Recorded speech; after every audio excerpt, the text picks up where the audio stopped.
What's good people, and welcome back to the channel here on KRUBOY Productions. My name is BK, and this is the Silly, Nerdy, and Wordy Podcast, episode number 75. Let's go.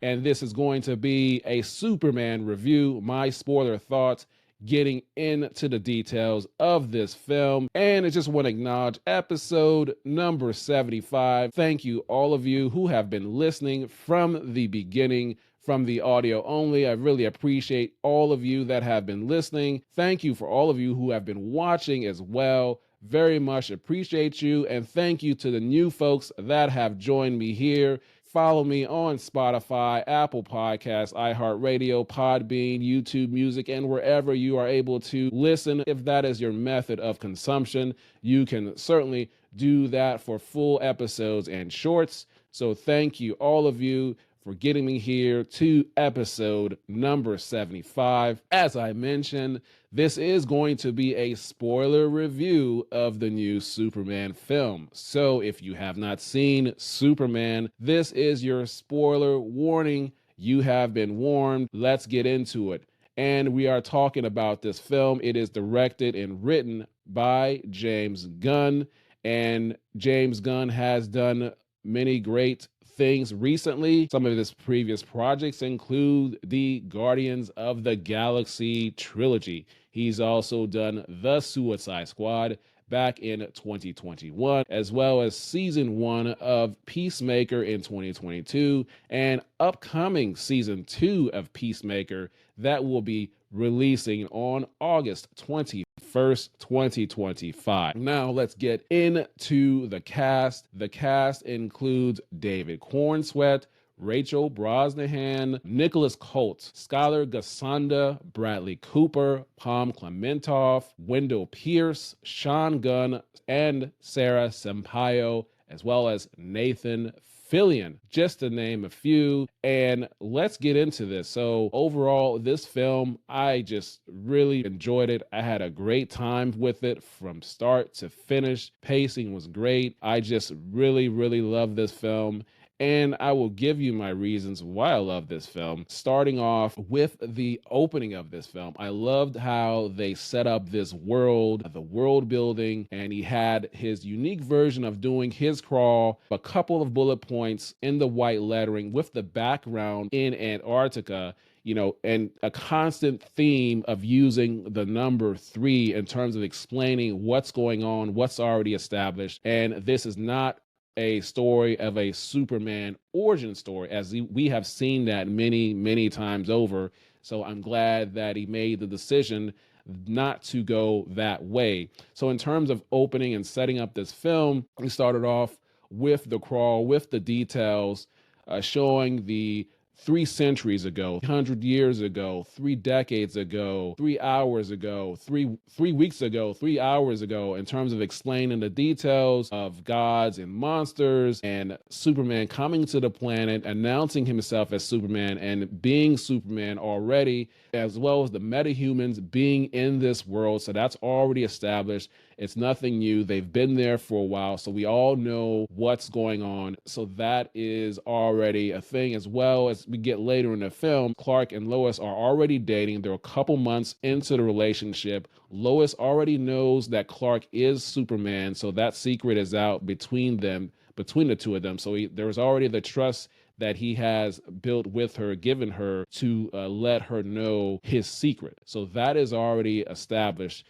So I'm glad they're taking that approach, because you don't need to go through all of that again, as there have been multiple movies and some shows that have gone through that process. So that is the setup of that before we even get anyone on camera in terms of getting that crawl information. And then, of course, we see in the first trailer that Superman just falls down and he's beaten in Antarctica with the bloody mouth, and he's, breathing hard, he's hurting, and then he whistles for his dog Crypto. That is exactly how the film starts off, like that. We thought maybe that would be halfway through the film, but no, that's how we start. That's how we first see Superman. So interesting choice to do that. And he whistles for Crypto. He says, take him home, just like in the trailer. And that's what happens. And he goes to the Fortress of Solitude. You see the Superman robots. And then he goes there, he gets the sun, shown into him, and then he gets healed a little bit. But at that point, he only gets about 83% healing, and he goes back to the battle. Great setup and great start to the movie. And then, as I mentioned before, it's a lot of world building, a lot of setting up this new DC, as this is going to be hopefully many more Superman films, as well as other films to come with all the other characters that are in this DC universe on this DC IP. He's already at the Daily Planet. He's in Metropolis. And then the main central theme of this film to me is Superman's humanity, about doing good and wanting to do good, both as Clark Kent and as Superman, although there is a lot more Superman than there is Clark Kent, but you still enjoy the Clark Kent moment. So the main thing of just Superman's humanity and just wanting to do good, wanting to do well. And you see that throughout the film. Another thing I liked about it, the great balance of the story, the great balance of the action, the special effects, the comedy, the relationships between the characters, the character developments. Even though there are a lot of characters in this film, both on the good and evil side, everyone had their moment. Nothing felt forced. Nothing felt it was one way more than the other. So just great balance all around. The comedy wasn't overpowering the different moments. It was great in the spots it needed to be in.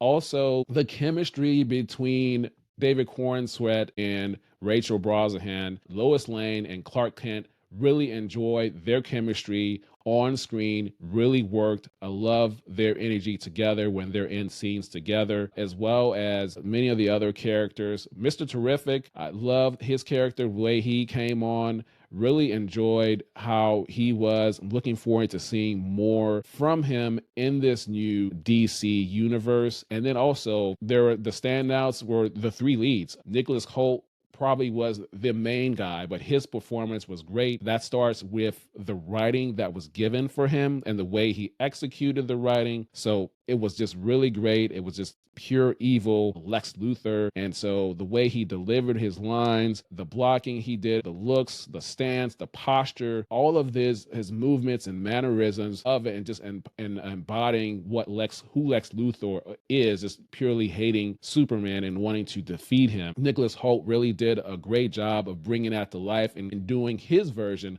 of Lex Luthor, which was really great. So he was probably the most standout for me, but also David Corenswet as Superman, you just see it. So I really enjoyed how he did it, how his emotion was, just wanting to do good. And then also Rachel Brosnahan's character, she was great as well, not only with the scenes with Clark, with Superman, but just on her own, she was great just by herself as a character, as Lois Lane, as well as her interactions with Jimmy Olsen, and even Skylar Gasunda, who played Jimmy Olsen. The moments that he had great moments too. It didn't have much, but what he did have was pretty good too. So I enjoyed what he did as well with what was given to him in terms of his screen time. And of course, Lex Luthor with the manipulation of the country, and then also developing or just having this pocket universe.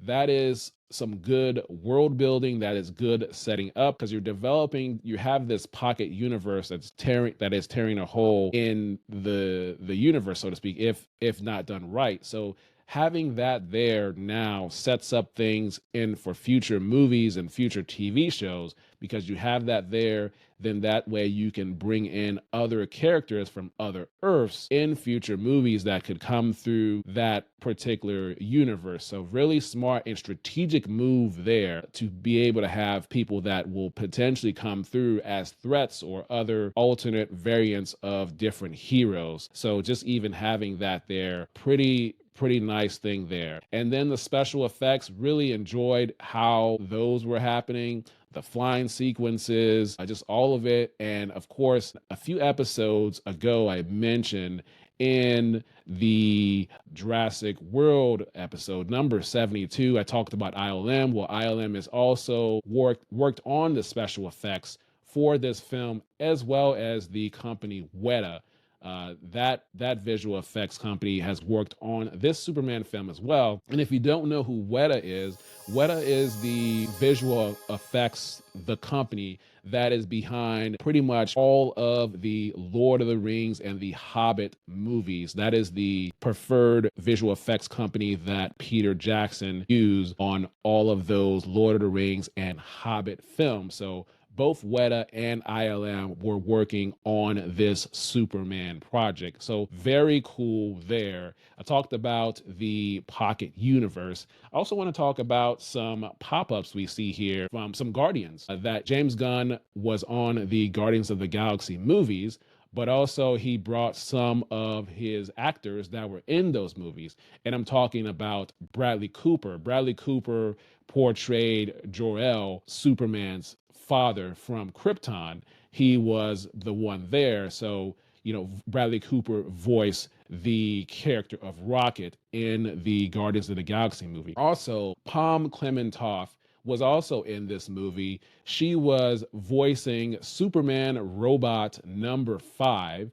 So she voiced one of those Superman robots. So just a nice thing that he brought his cast, his actors from the Guardians movies, including his brother, Sean Gunn. He was in this briefly towards the end in one of the media clips. And this is a thing that I've noticed, well, a lot of people do, but James Gunn has just put his brother in different projects. Of course, his brother is an actor, and he has a lot of great things that he's done on his own. He was in an episode of The Good Doctor. He was in Gilmore Girls, many episodes, and he was in Guardians as well. But that is something that directors are able to do, is to put their family members or friends or famous friends in their shows or in their movies, whether it be on screen or maybe a background character. For instance, on many of the Lord of the Rings, some of the production assistants have their kids as creatures or their kids as hobbits. In many of the movies, you see one particular kid, she's a child, and then in the other future films, she's more of a teenager. So that is just something you're able to do as a director, as someone that's part of the crew. So just interesting thing there that happens in Hollywood many times. Another thing is the Peacemaker cameo. Very strategic there, as Peacemaker is going to be the next project that is coming to DC, which is going to be premiering on August 21st. So he made a brief appearance there. I mentioned in a previous episode of this, the podcast, that sometimes real-time news anchors do appear in different movies, DC movies, Marvel movies. So this time we saw a quick look at Jake Tapper from CNN. He was briefly in this. So really cool there. And also there were 2 post-credit scenes, nothing really to move the story forward. It was one seemed to be just a nice joke between Superman and Mr. Terrific. And then another post-credit scene was just the shot, which pretty much was one of the marketing promotions with Superman and Krypto sitting down looking at the Earth. That picture, you see them in space. So that was just a quick shot. That was one of the post-credit scenes. So nothing really to move the story forward. However, there is a great cameo at the very end, before even we get to the credits, of Millie Aycock of Supergirl coming into the Fortress of Solitude. So we get to see her briefly as Supergirl. And so that was great to see, because that is going to be the next movie, and they have already finished production on that movie. So now they're working on the editing and the sounding and the mixing and the special effects right now. That movie is set to be released next year, 2026. So great to have that cameo come in as well. And it was a quick line that Superman said in terms of she likes to party and go to different planets, not really grounded yet. She just does what she wants when she wants. As a quick line just to give an insight of how her character will be, at least in the next film, in that movie, at least starting out. So strategically done. It was a quick line, but it was an important line to get a sense and to set up the Supergirl movie that is going to be coming next year. So it's just great to have her in the movie. I thought she was going to be a post-credit scene that she would come in, but she came in at the very end still before the credits rolled. And then also another thing that I liked was I mentioned the balance of the comedy and the action and the storytelling, also with the emotion of this story. It was great emotion as well. I like to compare it to a certain extent of Guardians of the Galaxy Volume 3.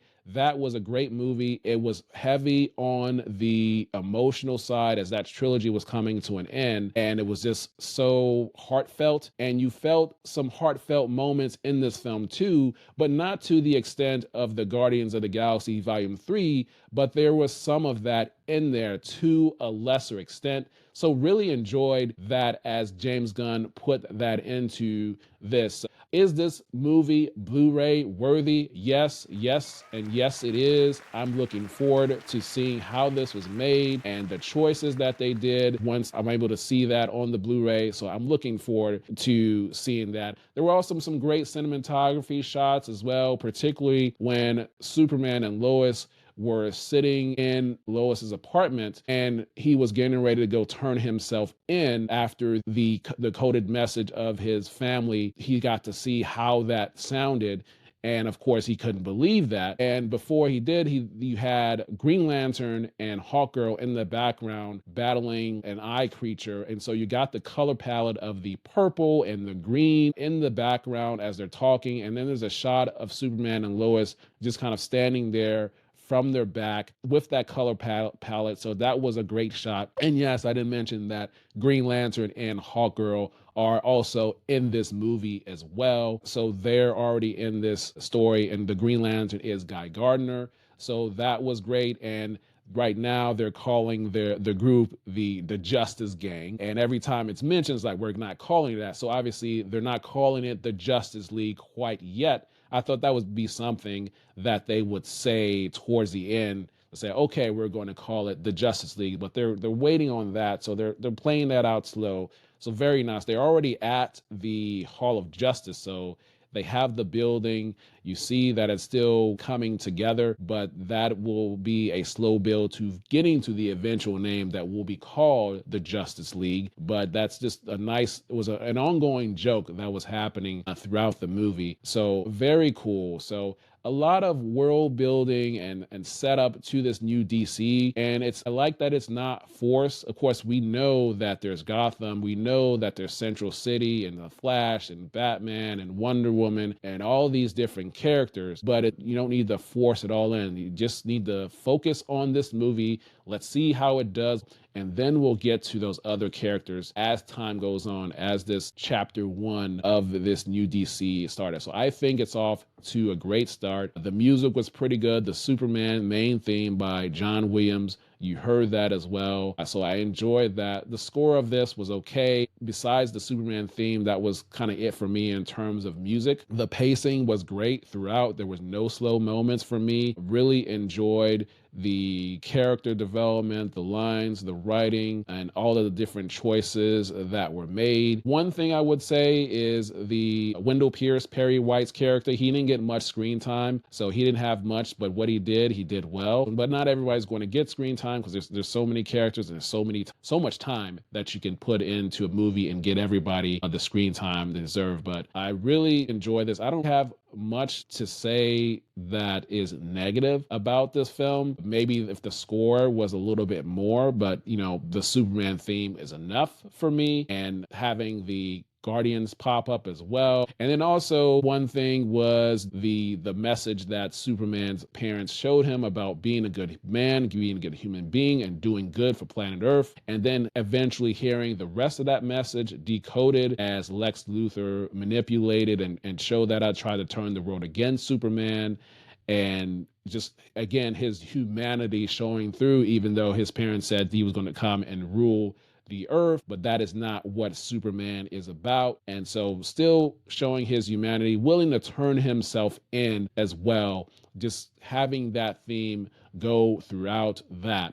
I think for that's most of my thoughts on this film. Really enjoyed it. Let me know what you think in terms of your thoughts. Did you enjoy this movie? Were you excited for this movie? If so, what was your favorite part? Did you have a favorite joke? Did you have a favorite shot in this movie? What did you think of Millie Aycock's Supergirl coming in at the end there? What did you think of Mr. Terrific and Green Lantern and Hawkgirl, the pocket dimension, having that there now? Let me know your thoughts. What did you think about this? Drop a comment as well as leave a review, leave a rating, and let me know what you thought about this film as well as what I'm doing here. And this upcoming week, I'll be going to see Les Miserables live in person at my local theater here. So I'll be having a review of that show after I attend it. So I'm very excited to see that for the first time and be able to discuss a Broadway show. So that'll be coming very soon, as I will be seeing that show this week. So subscribe to the channel as well as follow me on Spotify, Apple Podcasts, YouTube Music, iHeartRadio, and wherever you are able to listen to your podcast, as well as watching here on the YouTube channel and on Spotify. So I do spoiler reviews, production breakdowns, as well as Broadway, and I'll have guests coming to the show soon. Looking forward to doing that. But that is all I'm going to have for you today. So I hope you enjoyed. I hope this brought value to you as I went into this film, and I hope everyone has a great day. That is all I'm going to have for now. So until next time, we will talk soon.